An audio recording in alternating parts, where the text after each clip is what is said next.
നമസ്കാരം. റൈഫിൾ ക്ലബിൻ്റെ ഏറ്റവും എനിക്ക് രസകരമായിട്ട് തോന്നിയൊരു കാര്യം, അത് പറഞ്ഞു തുടങ്ങാൻ നല്ലത് സൂരജാണ്. കാരണം സൂരജിനെ അഭിനയിക്കാൻ വിളിച്ചിട്ട് ഷൂട്ടിൻ്റെ ഡേറ്റ് ആയിട്ടും സൂരജ് അവിടെ നിന്ന് ഇങ്ങോട്ട് വരുന്നില്ല. അപ്പോൾ ശ്യാമൻ്റെ അടുത്ത് പറഞ്ഞാണ്, സൂരജ് പറഞ്ഞു എനിക്ക് സ്ക്രിപ്റ്റ് അയച്ചതാ, എനിക്ക് ക്യാരക്ടറിൻ്റെ ഡീറ്റെയിൽ വേണം, എനിക്ക് കഥ കേൾക്കണം എന്നൊക്കെ പറഞ്ഞു. അപ്പോൾ ഞങ്ങളെല്ലാവരും ആദ്യമേ ഉണ്ടായിരുന്ന ഏറ്റവും വലിയ റൈഫിൾ ക്ലബിൻ്റെ ഒരു പ്രത്യേകത അതാണ്, ആ സിനിമയുടെ കഥ. പക്ഷേ ഒരു പേജിലും എഴുതി തരാവുന്ന കഥയേ ഉള്ളൂ.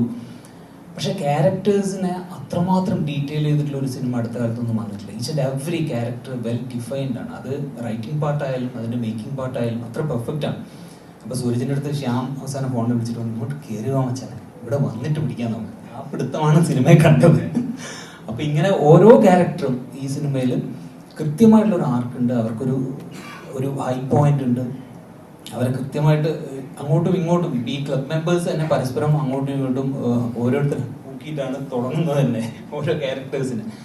അത് കഴിഞ്ഞിട്ട് ഓരോ മെമ്പറിനെയും നിങ്ങൾക്ക് കൃത്യമായിട്ട് റെക്കഗ്നൈസ് ചെയ്യാവുന്ന രീതിയിൽ അത് എഴുതപ്പെട്ടിട്ടുണ്ട്.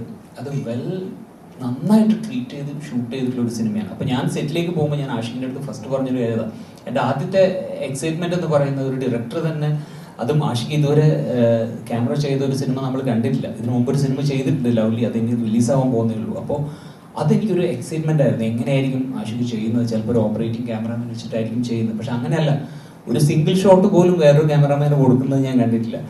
സെക്കൻഡ് DOP ഉണ്ട്, പക്ഷെ സ്റ്റിൽ ആഷിഖ് എല്ലാം ഷൂട്ട് ചെയ്യുന്നുണ്ടായിരുന്നു. അപ്പോൾ അത്ര രസകരമായിട്ടുള്ള ഒരു സെറ്റും ഒരു വൈബും ഞങ്ങൾക്ക് കിട്ടിയിരുന്നു. അപ്പോൾ ആ എനർജി ഇന്ന് സത്യത്തിൽ തിയേറ്ററിൽ ഇരിക്കുമ്പോൾ ടോട്ടൽ ബ്ലാങ്ക് ആയിരുന്നു. ഇത് വർക്കാവുന്നുണ്ടോ ഇത് അറിയുന്നില്ല, കാരണം നമുക്ക് ആ ഒരു ജഡ്ജ്മെന്റ് പോയിരുന്നു. പക്ഷെ പുറത്തിറങ്ങി കഴിഞ്ഞതിന് ശേഷം ഓരോരുത്തർ വിളിക്കുമ്പോഴും തിയേറ്ററിൽ കിട്ടുന്ന റെസ്പോൺസും അത് ഭയങ്കര ഹൈ ആയിരുന്നു. കാരണം നമ്മളൊരു കഥയല്ല ഈ സിനിമ, ശരിക്കും ഇതിൻ്റെ ഒരു ട്രീറ്റ്മെന്റ് ആണ്. ഈച്ച് ആൻഡ് എവറി ക്യാരക്ടർ ഓരോ പോയിന്റും ഹൈ ആക്കുന്നുണ്ട്. ആ ഹൈ ആക്കുന്നത് പ്രേക്ഷകന് കിട്ടിയാൽ മാത്രം വർക്കാവുന്ന ഒരു സിനിമയാണ്. അത് വർക്കായിരുന്നെന്ന് അറിയുന്നതിൽ വളരെ സന്തോഷം. Thank you.